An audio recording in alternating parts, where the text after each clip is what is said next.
మిత్రులారా నమస్తే. ఈరోజు నేను ఒక రిపోర్టు చూశానండి ది హిందూ పత్రికలో.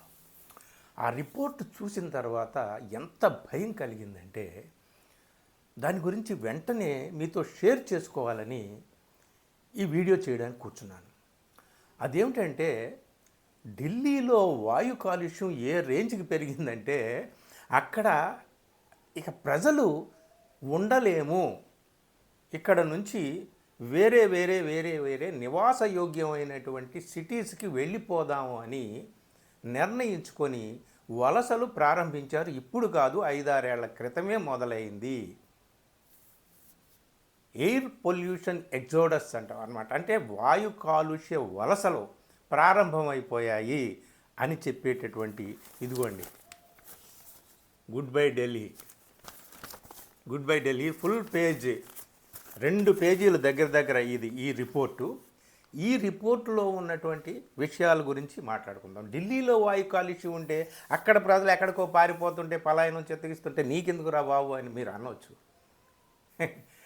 ఢిల్లీతో పరిమితం కాదండి ఈ వాయు కాలుష్యం. ఈ ఎయిర్ పొల్యూషన్ అనేటటువంటిది కేవలం అది దేశ రాజధానిలోనే ఈ పరిస్థితి ఇలా ఉంటే మిగిలిన దేశమంతా పరిస్థితి ఏమిటని కాదు.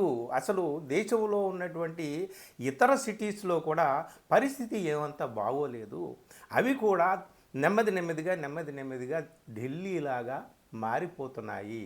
వాయు కాలుష్య భూతానికి ప్రజలందరూ కూడా, ముఖ్యంగా నగరాలలో ఉంటున్నటువంటి ప్రజలందరూ కూడా చిక్కి విలవిల్లాడిపోయేటటువంటి పరిస్థితి వచ్చింది. ముఖ్యంగా ఇప్పుడు డేంజర్ ఎవరికి వచ్చిందంటే చిన్నపిల్లలు, అలాగే వృద్ధులు. అందుకని అక్కడ నుంచి బాగా చిన్నపిల్లలు ఉన్నటువంటి వాళ్ళు, ముఖ్యంగా చిన్నపిల్లలు బాధలతో సతమతమవుతున్నటువంటి వాళ్ళు, అన్ని రకరకాల వ్యాధులతో పుడుతున్నారు అక్కడ పిల్లలు.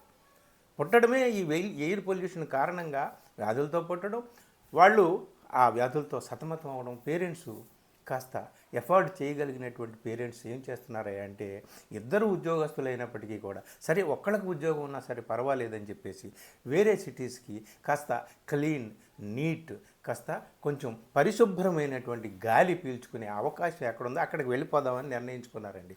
ఈ రిపోర్ట్లో ఉన్నటువంటి విశేషాలు చాలా స్టన్నింగ్ ఇన్ఫర్మేషన్ వచ్చింది ఈ రిపోర్ట్లో. దీనికి పరిష్కారం లేదా అంటే ఉంది, మాట్లాడదాం. దానికి కూడా కొన్ని విషయాలు వీళ్ళు చెప్పారు ఈ రిపోర్ట్లో. కేస్ స్టడీస్ కొన్ని చేశారండి. ఒకటి ఏమిటంటే 39 ఇయర్స్ ఉన్నటువంటి స్పందన ప్రియ అనే ఆమెతో మాట్లాడారు. ఆమె భర్త ఇద్దరు కూడా హైదరాబాద్లో ఉంటున్నారు. వాళ్ళు ఎప్పుడో 5-6 సంవత్సరాల క్రితం హైదరాబాద్ వచ్చారు. వాళ్ళు అలాగా ఈ వింటర్ సీజన్లో ఆకాశాన్ని అట్లా హాయిగా చూస్తూ మాట్లాడారంటే ఏమని అంటే, మేము ఢిల్లీలో ఉన్నప్పుడు ఆకాశాన్ని ఎంత హాయిగా ఆనందంగా చూడలేకపోయాము, ఎందుకంటే అక్కడ ఉన్నటువంటి వాయు కాలుష్యం, అక్కడ వాయు కాలుష్యంతో కమ్ముకున్నటువంటి మంచు కప్పినటువంటి ఆకాశాన్ని చూస్తే అన్ని జబ్బులే. అందుకని 2-2.5 సంవత్సరాల పిల్ల పుడతమేంటి జబ్బుతో పుట్టింది. అనేక రకాల ఆస్తమా, రకరకాలైనటువంటి లంగ్స్ ప్రాబ్లంతో పుట్టింది. డాక్టర్ దగ్గరికి వెళ్తే ఎన్నో చికిత్సలు చేసి చివరికి ఆ డాక్టర్ కూడా ఏం చెప్పాడంటే, మీరు ఒక సేఫ్ ప్లేస్కి వెళ్ళిపోవడం, మూవ్ ఆన్ అవ్వడం వీలవుతుందా అని అన్నాడంట. డాక్టర్ కూడా చేతులు ఎత్తేసాడు, ఢిల్లీ వదిలి వెళ్ళిపోండి అని చెప్పాడంట. ఎంత దారుణంగా ఉంది చూడండి. ఇది ఈ రిపోర్ట్లో ఇచ్చినటువంటి కేస్ స్టడీలు. చాలామంది రకరకాల సాఫ్ట్వేర్ ఇంజనీర్సు, కన్సల్టెంట్సు, మంచి మంచి ఉద్యోగాలు, చిన్న పిల్లలు ఉన్నటువంటి వాళ్ళు, ముఖ్యంగా వృద్ధులు ఉన్నటువంటి వాళ్ళు ఢిల్లీని వదిలి వేరే సేఫ్ ప్లేసెస్కి వెళ్దాము, కేరళ, బెంగళూరు లాంటి సిటీస్కి వెళ్దాము అనేటటువంటి ఆలోచనతో మూవ్ అయిపోతున్నారు చాలామంది. ఇంకొక కేస్ స్టడీ ఏమిటంటే, అంజలి అనేటటువంటి ఒక అమ్మాయి దాదాపు 5-6 కిలోమీటర్లు రోజు రన్నింగ్ చేస్తుందట. ఆమె ఇప్పుడు 2 కిలోమీటర్లు చేసేటప్పటికే ఆయాసము, రకరకాలుగా ఏదో ఊపిరితిత్తుల్లో ఏదో ప్రాబ్లం ఉన్నట్టుగా అనిపిస్తుంది. ఆమె బెంబేలెత్తిపోయి గురుగాంలో ఉంటుందట ఆ అమ్మాయి. సో ఆ అమ్మాయికి 2.5 సంవత్సరాల పాప ఉంది. నా పరిస్థితి ఇలా ఉంటే నా కూతురి పరిస్థితి ఏమవుతుంది, కాబట్టి మేము వేరే సిటీకి వెళ్ళిపోదాము అని. సో ఇది పరిస్థితి మిత్రులారా. ఇక్కడ ఎలా ఉందంటే లేటెస్ట్ సర్వే చూద్దాము. దాదాపు 6 సంవత్సరాల క్రితం అయితే ఎవరన్నా బయటికి ఢిల్లీలో వచ్చినప్పుడు మాస్క్ పెట్టుకుంటే పెద్దవాళ్ళు చాలా ఆశ్చర్యంగా చూసేవారట. కానీ ఇప్పుడు మాస్క్ పెట్టుకోకుండా బయటికి రాని పరిస్థితి వచ్చింది. అంతేకాదు కొన్ని రోజులు వీలు దొరికితే ఢిల్లీని వదిలి ఎక్కడికైనా దూరంగా వెళ్ళి ఉందాము అనేటటువంటి ఆలోచన వచ్చింది. అంతేకాదు వీలైతే ఉద్యోగాలు వేరొక చోట చూసుకొని వెళ్ళిపోదాము అనేటటువంటి పరిస్థితి వచ్చింది. చాలామంది కేస్ స్టడీస్ ఈ రిపోర్ట్లో ఇచ్చారండి. ఇవన్నీ చూసిన తర్వాత అందరూ కూడా we should leave the Delhi, the capital of India, వెళ్ళిపోదాం అనేటటువంటి పరిస్థితి వచ్చింది. ఇందులో ఉన్నటువంటి ఈ రిపోర్ట్లో ఏం చెప్తుందయ్యా అంటే ఇది ఈ రిపోర్టు ఒక సర్వేని వీళ్ళు తీసుకున్నారండి. ఈ సర్వే ఏమిటయ్యా అంటే స్మిటన్ పల్స్ ఏఐ అనేటటువంటి సంస్థ చేసినటువంటి సర్వే. ఢిల్లీలో ఉంటున్నటువంటి 4,000 మంది రెసిడెంట్స్ దగ్గర సర్వే వీళ్ళు చేస్తే అందులో 34.6% ప్రజలు ఏం చెప్తున్నారయ్యా అంటే ఢిల్లీ నుంచి మేము వెళ్ళిపోదాము అని అనుకుంటున్నారు అని చెప్పేసి. సో ఇది పరిస్థితి.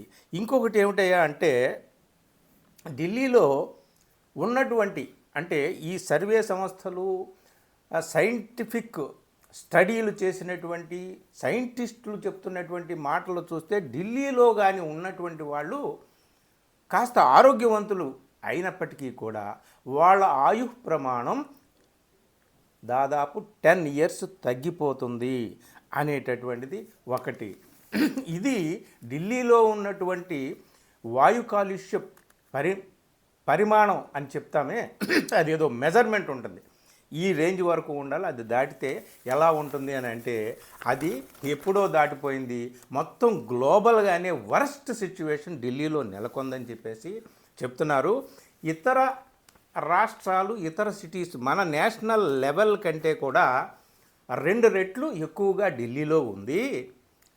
WHO అంటే వరల్డ్ హెల్త్ ఆర్గనైజేషన్ చెప్పినటువంటి ప్రమాణాలకైతే 20 రెట్లు ఎక్కువగా ఉంది ఈ వాయు కాలుష్యం. ఇది ఎలా ఉంటుందంటే ఆ వాయు కాలుష్యం అట మన వెంట్రుక, ఒక చిన్న వెంట్రుకలో 30 టైమ్స్ ఫ్రాక్షన్స్ అంత సూక్ష్మంగా ఉండేటటువంటి ఆ విషవాయు కణాలు మన బ్లడ్లోకి వెళ్ళిపోయి అనేక సమస్యలు తీసుకొచ్చి పెడతాయి. లంగ్స్కి, హార్ట్కి, రకరకాల బ్లడ్కి రకరకాల ప్రాబ్లమ్స్ తీసుకొచ్చి పెడతాయని చెప్పి ఆల్రెడీ సైంటిస్టులు, డాక్టర్లు కూడా చెబుతున్నారు. దీనికి సంబంధించినటువంటి ఇంకొకటి ఏమిటంటే 30 సంవత్సరాల క్రితం ఎవరికైనా సరే లంగ్ క్యాన్సర్ అనేటటువంటిది వస్తే ఎక్కువగా స్మోకర్స్కి, సిగరెట్లు తాగే వాళ్ళకి 90% సిగరెట్లు తాగే వాళ్ళకి వచ్చేది. ఇప్పుడు చూస్తే అది కూడా ఆ లంగ్ క్యాన్సర్ వచ్చేటటువంటి వాళ్ళలో ఎక్కువగా పురుషులే ఉండేటటువంటి వాళ్ళు. ఇప్పుడు చూస్తూ ఉంటుంటే ఇలాంటి ప్రాబ్లము అంటే ఈ ఊపిరితిత్తుల సమస్యలు వచ్చినటువంటి వాళ్ళని చూస్తూ ఉంటుంటే 40% మంది మహిళలు ఉంటున్నారు. వాళ్ళలో ఎక్కువ మంది, చాలామంది ఇప్పుడు లంగ్స్ ప్రాబ్లమ్స్ వస్తున్నటువంటి వాళ్ళలో ఎక్కువ మంది నాన్ స్మోకర్స్ కూడా ఉంటున్నారు. దీనికి కారణం ఏమిటయ్యా అంటే ఈ వాయు కాలుష్యమే అనేటటువంటిది. ఇది మిత్రులారా. సరే, ఎవరు వెళ్ళిపోగలరు? ఒక సిటీని వదిలి ఎవరు వెళ్ళిపోగలరు?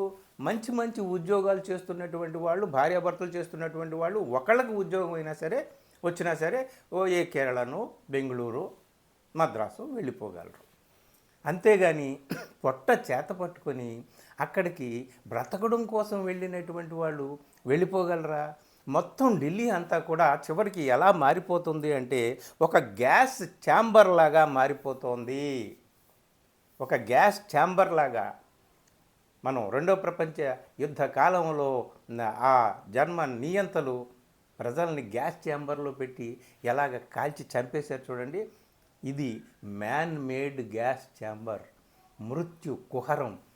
మృత్యు కుహరంలాగా ఢిల్లీ మారిపోతుంది అనేటటువంటిది ఈ రిపోర్ట్సు, ఈ సర్వేసు, ఈ ఈ మొత్తం ఈ స్టడీసు అన్నీ కూడా చెబుతున్నాయని చెప్పి ఈ మొత్తం రిపోర్ట్ మనకు చెప్తుంది. అయితే అతి కొద్ది మంది వెళ్ళగలరు, అందరూ వెళ్ళలేరు. సరే వచ్చినప్పుడు చూసుకోవచ్చు, రోగాలు వచ్చినప్పుడు చూసుకోవచ్చు అని చెప్పేసి. ఇప్పుడు భోపాల్ గ్యాస్ లీక్ అయినప్పుడు వేల మంది చనిపోయారు. అది ఇన్స్టెంట్గా జరిగినటువంటిది. కానీ ఢిల్లీలో పేరుకున్నటువంటి ఆ విష కాలుష్యం ఏమిటైతే ఉందో అది క్రమక్రమంగా మనుషుల్ని అటాక్ చేస్తుంది. పుట్టే పిల్లల్ని అటాక్ చేస్తుంది, చిన్న పిల్లల్ని అటాక్ చేస్తుంది, వృద్ధుల్ని అటాక్ చేస్తుంది. ఇది మిత్రులారా. మరి దీనికి మార్గం లేదా అంటే ఇతర నగరాలకు పారిపోవాలి. అందరూ పారిపోలేరు కదా. తట్టుకోగలిగినటువంటి వాళ్ళు, ఆర్థికంగా స్తోమత ఉన్నటువంటి వాళ్ళు, ఉద్యోగాలు సంపాదించుకున్నటువంటి వాళ్ళు వెళ్ళాలి. అందరూ వెళ్ళలేరు. ఇంకొకటి ఏమిటి అంటే అందరూ వెళ్ళినా ఎక్కడికి వెళ్ళగలరు? ఒక అమెరికానో, జర్మనీనో, ఫ్రాన్సో, ఇటలీనో వెళ్ళగలరా? ఒక కేరళ వెళ్తున్నారు, బెంగళూరు వెళ్తున్నారు. ఇప్పుడు చాలా ఆశ్చర్యకరంగా, బాధాకరంగా, విషాదకరంగా ఉండేటటువంటి ఒక స్టడీ ఏమిటి అంటే బెంగళూరు, చెన్నై, కేరళ ఇవి ఎంతో దూరంలో లేవు ఢిల్లీకి. అంటే మైల్స్, కిలోమీటర్స్ రేంజ్లో నేను చెప్పట్లే. ఢిల్లీలో నెలకొన్నటువంటి వాయు కాలుష్యానికి అవి ఎంతో దూరంలో లేవు.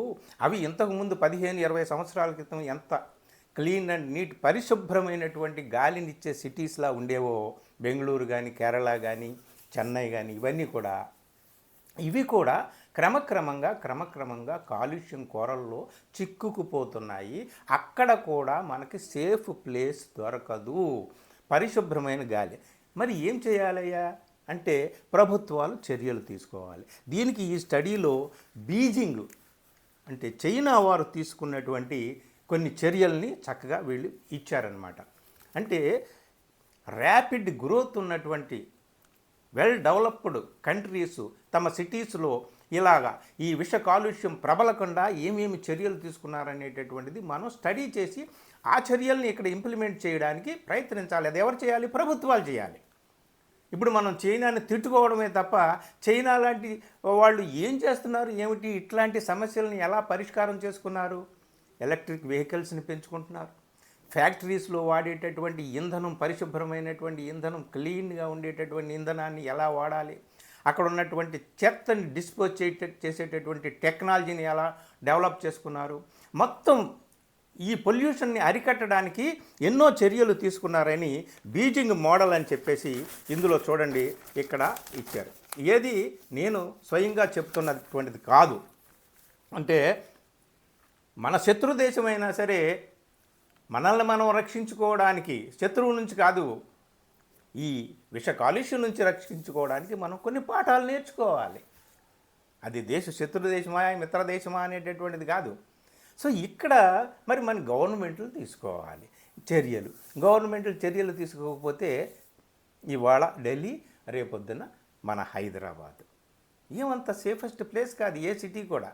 రేపు చెన్నై, రేపు బెంగళూరు, రేపు కేరళ, ఏదైనా ఇట్లాగే అయిపోతుంది. అందుకనే ఢిల్లీలో యువతీ యువకులతో సహా రోడ్ల మీదకు వచ్చి ధర్నాలు చేసి, ఆందోళన చేసి, ఆక్రందనలతో, ఆవేదనలతో ప్రభుత్వానికి మొరపెట్టుకుంటే ప్రభుత్వం ఏం చేసింది?